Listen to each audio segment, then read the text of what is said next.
Praise the lord. మన ప్రభువును మన రక్షకుడైన యేసుక్రీస్తు వారి ఉన్నతమైన శక్తి కలిగిన నామంలో మీ అందరికీ మా హృదయపూర్వక వందనములు. ఈరోజు దేవుని వాక్యము, అన్నిటి యందు నాకు స్వాతంత్రము కలదు గాని అన్నీయు చేయదగినవి కావు. అన్నిటి యందు నాకు స్వాతంత్రము కలదు గాని నేను దేని చేతను లోపరుచుకొనబడనొల్లను. కొరింథీయులకు రాసిన మొదటి పత్రిక 6వ అధ్యాయము 12వ వచనము. I have the right to do anything you say, but not everything is beneficial. I have the right to do anything, but I will not be mastered by anything. 1 Corinthians chapter 6 verse 12. ఈ రోజుకు గాను దయగల దేవుడు, కృపగలిగిన మన తండ్రి మనకు అనుగ్రహించిన వాక్య భాగమును బట్టి ధ్యానించుకుందాం. ప్రభునందు ప్రియమైన సహోదరి సహోదరులారా, అందరికీ కూడా 76th హ్యాపీ రిపబ్లిక్ డే. దేవాతి దేవుడు మన భారతదేశమును దీవించి ఆశీర్వదించునుగాక. ఇండిపెండెన్స్ డే వేరు, రిపబ్లిక్ డే వేరు, రెండు ఒకటి కాదు. చాలా మంది భారతీయులకే రిపబ్లిక్ డే అంటే అవగాహన లేదండి. మనల్ని బానిసలుగా చేసుకున్న తెల్లవారు ఆగస్టు 15న 1947లో వదిలి వెళ్ళిపోయారు. దానిని రిపబ్లిక్ డే అంటారు. మన రాజ్యాంగమును అమలు చేసిన రోజు జనవరి 26, 1950.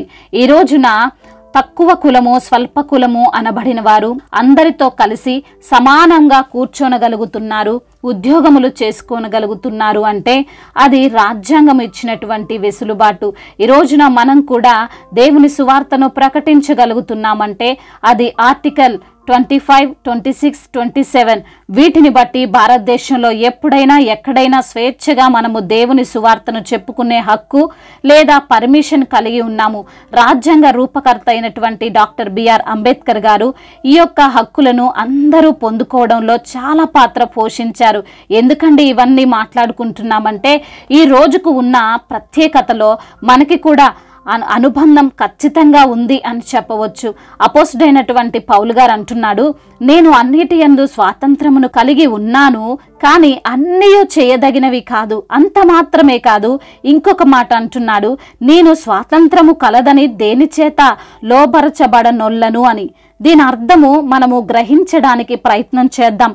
మనమందరము దేవుణ్ణి ఎరగక మునుపు మనమందరము కూడా అపవాదికి బానిసలముగా ఉన్నాం, వాని చేతిలో ఉన్నాం. అనగా మన ఇండియా బ్రిటిష్ వారి చేతిలో ఉన్నట్లు. కానీ ఎప్పుడైతే యేసుక్రీస్తు వారు నిజమైన దేవుడు అని గ్రహించామో, తెలుసుకున్నామో, అప్పుడు మనం కూడా అపవాది చెరలో నుండి బయటపడిన వారము, ధర్మశాస్త్రము అను కాడి క్రింద విడిపింపబడిన వారము. అయితే స్వాతంత్రం ఉంది కదా అని మనము ఇష్టానుసారంగా జీవించుటకు వీలు లేదు.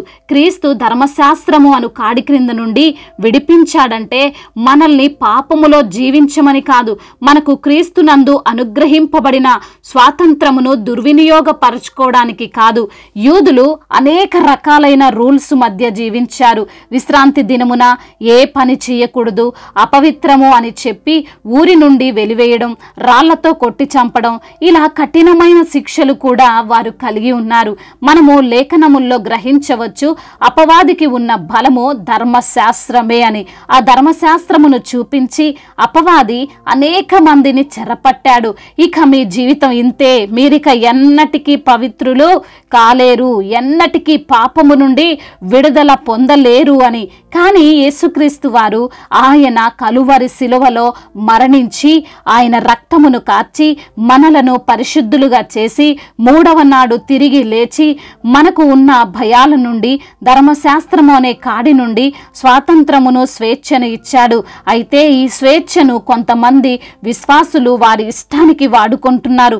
వాక్యము పేరుతో వక్రీకరించుకుంటూ, తమకు అనుగుణముగా మలుచుకుంటూ ఇలా కూడా జీవించొచ్చు, ఇలా కూడా మాట్లాడొచ్చు, ఇలా కూడా ప్రవర్తించొచ్చు అని ఇంకా కొంతమంది పాపములోనే ఉంటున్నారు. నూతన నిబంధనలో అనేక పర్యాయములు ఒక విశ్వాసి ఎలా ఉండాలో, ఎలా ఉండకూడదో, ఎలా జీవించాలో, ఎలా జీవించకూడదో, ఏవి చేయదగినవి, ఏవి చేయకూడనివి అని చాలా సుస్పష్టంగా చెప్పబడింది. భారతదేశాన్ని వదిలి బ్రిటిష్ వారు వెళ్ళగానే ఇష్టానుసారంగా జీవించడం కరెక్ట్ కాదని, అందరూ సమానమేనని, అందరికీ అన్ని హక్కులు ఉండాలి అని రాజ్యాంగాన్ని ఎలా అయితే అమలు పరిచారో మన విశ్వాసులకు కూడా కొన్ని నియమ నిబంధనలు ఉన్నాయి. అందరినీ గౌరవించడం, డబ్బు ఉన్నవారైనా డబ్బు లేనివారైనా, సంఘములో ఒక్కటే అనే విషయమును గుర్తించడం, స్త్రీలైనా పురుషులైనా ఒకే న్యాయం కలిగి ఉండడం, వారి యొక్క పూర్వపు కాలమును బట్టి, వారి యొక్క పూర్వపు జాతిని బట్టి మనుష్యులను అంచనా వేయకుండా అందరికీ దేవుని యొక్క ప్రేమను సమానముగా పంచడం, చెడు కార్యములలో, పాపపు కార్యములలో అన్యులతో పాలిభాగస్తులుగా లేకపోవడం, ఇలా మనము అనేక విషయాల్లో క్రీస్తు యేసునందు నూతన సృష్టిగా ఉంటూ ప్రత్యేకపరచబడి జీవించే వారి వలె ఉండాలి. మరలా ఏ పాపము చేత లోపరచబడకుండా జాగ్రత్తగా జీవించాలి. చేయకూడనివి చేయకుండా పరిశుద్ధంగా జీవించాలి. దేవుడి మాటలను దీవించి మన హృదయములో ఫలింపచేయునుగాక. వాక్య భాగమును బట్టి ప్రార్థించుకుందాము. ప్రతి ఒక్కరు కూడా ప్రార్థనలో ఏకీభవించగలరు. ప్రార్థన. సర్వశక్తిమంతుడా, సర్వాధికారి గొప్ప తండ్రి, మీకు స్తోత్రములు, కోట్లాది కోట్ల వందనములు చెల్లించుకుంటున్నాం ప్రభువా. అయా మరి ఈ రోజున ఎందరైతే బిడ్డలు తండ్రి అయా వాక్యమును విని ఉన్నారో ప్రభువా, అవును తండ్రి, అన్నిటి యందు స్వాతంత్రము కలదని, అన్నీయు చేయదగినవి కాదని, అన్నిటి యందు స్వాతంత్రము కలదు గాని దేని చేతను లోబరచబడనొల్లకూడదని వాక్యము ద్వారా సూటిగా తేటగా మాతో మాట్లాడారు ప్రభువా. అవునయ్యా, మాకు ఇష్టం వచ్చింది కాక ప్రభా, మీ చిత్తమేంటో మేము గ్రహించుకొని నడుచుకోవాలని, ఇతరులను ప్రేమించే మనసు కలిగి ఉండాలని, అయా న్యాయము కలిగి ఉండాలని, అయా మరి తండ్రి ఒకరి పట్ల ఒకరికి గౌరవం ఉండాలని తండ్రి, చెడు కార్యాలు మేము చేయకుండా, పాపపు కార్యాలు చేయకుండా, మరలా బానిసత్వంలోనికి మేము చిక్కుకోకుండా ఉండాలని తండ్రి అయా మీరు మాకు తండ్రి జ్ఞాపకం చేశారు. అందును బట్టి మీకు స్తోత్రములు తండ్రి. ఈ రోజున ఎందరైతే బిడ్డలు ఏ తండ్రి ఇరుకులలో, ఇబ్బందులలో, అయా ఇంకా పాపము అనే దాస్యములో ఉన్నారో ప్రతి బిడ్డకు కూడా విడుదలను అనుగ్రహించండి.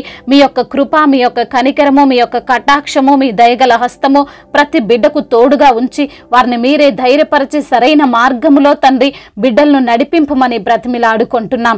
ఈ రోజున ఎందరైతే బిడ్డలు అనారోగ్యముతో బాధపడుతున్నారో వారిని బట్టి మొరపెడుచుండగా అనారోగ్య సమస్యలను కొట్టివేయండి ప్రభా.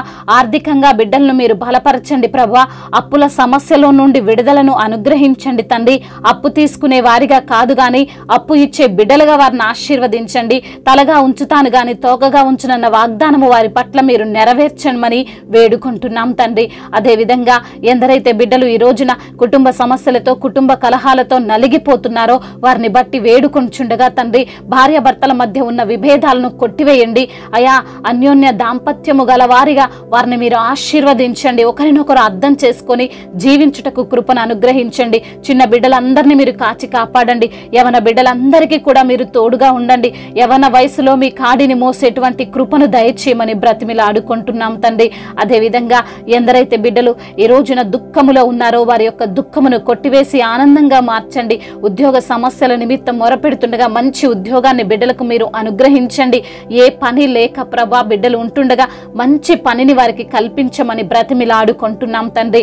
అయా సంతానము లేని బిడ్డల నిమిత్తము ప్రార్థిస్తుండగా వారికి సంతానమును మీరు అనుగ్రహించండి. అదేవిధంగా గర్భిణీ స్త్రీలను దీవించండి. తల్లి బిడ్డలకు క్షేమాన్ని దయచేయండి ప్రభా. అదేవిధంగా ఇప్పుడే పుట్టిన చంటి బిడ్డలను కూడా జ్ఞాపకం చేసుకోండి. ఆ తల్లిని కూడా మీరు జ్ఞాపకం చేసుకోండి ప్రభా. బిడ్డలకు మీరు తోడుగా ఉండండి ప్రభా.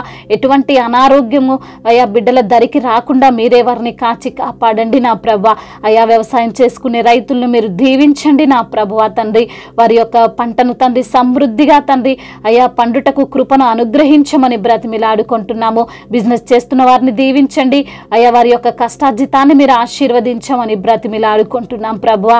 ప్రయాణాల్లో ఉన్న ప్రతి బిడ్డకు మీరు తోడుగా ఉండండి. వారి ప్రయాణం అంతటిని క్షేమంగా ఉండునట్లుగా సహాయం దయచేయండి. ఏ ప్రమాదము వారికి జరగకుండా మీ యొక్క కాపుదల్లో వారిని భద్రపరచండి. మీ సన్నిధిని వారితో ఉంచమని క్షేమాన్ని అనుగ్రహించమని బ్రతిమిలాడుకుంటున్నాం. ప్రతి యవన బిడ్డ నిమిత్తము ప్రార్థిస్తుండగా తండ్రి యవన వయసులో మీ కాడిని మోసే కృప దయచేయండి అయ్యా.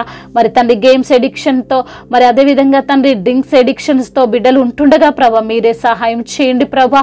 ఆ యొక్క తండ్రి ఆ వ్యసనాల నుండి తండ్రి బిడ్డలకు విడుదలను అనుగ్రహించి మీ సన్నిధిలో సాక్షులుగా వారిని నిలవబెట్టండి నా ప్రభా. కాంపిటేటివ్ ఎగ్జామ్స్ రాస్తున్న బిడ్డలను కూడా మీరు జ్ఞాపకం చేసుకోండి అయా. జ్ఞానం ఇచ్చి వారిని నడిపించమని బ్రతిమిలాడుకుంటున్నాం తండ్రి. అదేవిధంగా మా భారతదేశమును, తెలుగు రాష్ట్రాలను దీవించండి. అధికారులందరికీ మీరు తోడుగా ఉండండి. సమయోచితమైన జ్ఞానాన్ని వారికి మీరు దయచేయండి ప్రభా. దేశాన్ని ఎలా అభివృద్ధి పరచాలో తగిన జ్ఞానాన్ని వారికి మీరు ప్రసాదించమని బ్రతిమిలాడుకుంటున్నాం తండ్రి. ఇతర దేశాల్లో ఉన్న ప్రతి బిడ్డ నిమిత్తము వేడుకొంచుండగా మీరే సహాయము దయచేయమని మీ యొక్క తండ్రి కనికర హస్తము వారికి తండ్రి తోడుగా ఉంచి వారిని బలపరిచి స్థిరపరచమని బ్రతిమిలాడుకుంటున్నాం తండ్రి. ఇంతవరకు చేసిన ప్రార్థన అంతటిని మీ పాద సన్నిధిన చేర్చుకోమని మా నాథుడు సర్వశక్తిమంతుడు సజీవుడైన నజరేయుడైన యేసుక్రీస్తు వారి బలమైన నామంలో ఈ ప్రార్థనను అడిగి వేడుకొని పొందుకొని ఉన్నాము మా ప్రియ పరలోకపు తండ్రి, ఆమేన్. ఈరోజు పెళ్లి రోజు మరియు పుట్టినరోజు జరుపుకున్న వారందరినీ దేవుడు దీవించి సకల మేలులతో ఆశీర్వాదములతో కృపాక్షేమములతో శాంతి సమాధానముతో దేవుడు మిమ్మల్ని నింపునుగాక. మీ యొక్క ప్రార్థన అవసరతలను మాకు తెలియజేయగలరు. మీ కొరకు మేము తప్పక ప్రార్థిస్తాము. మొదటిసారిగా మన యొక్క ఆదరణ వాక్యం చూస్తున్నట్లయితే తప్పకుండా సబ్స్క్రైబ్ చేసుకోగలరు. ఈ వాక్యం మీకు ఆశీర్వాదకరంగా ఉండినట్లయితే అనేకులకు కూడా ఈ వాక్యాన్ని పంపి మీరు కూడా దేవుని యొక్క రాజ్య సువార్తలో పాలిభాగస్తులు కావాలని దేవుని పేరిట మనవి చేసుకుంటున్నాను. May God bless you all. దేవుడు మిమ్మల్ని దీవించి బహుగా ఆశీర్వదించునుగాక.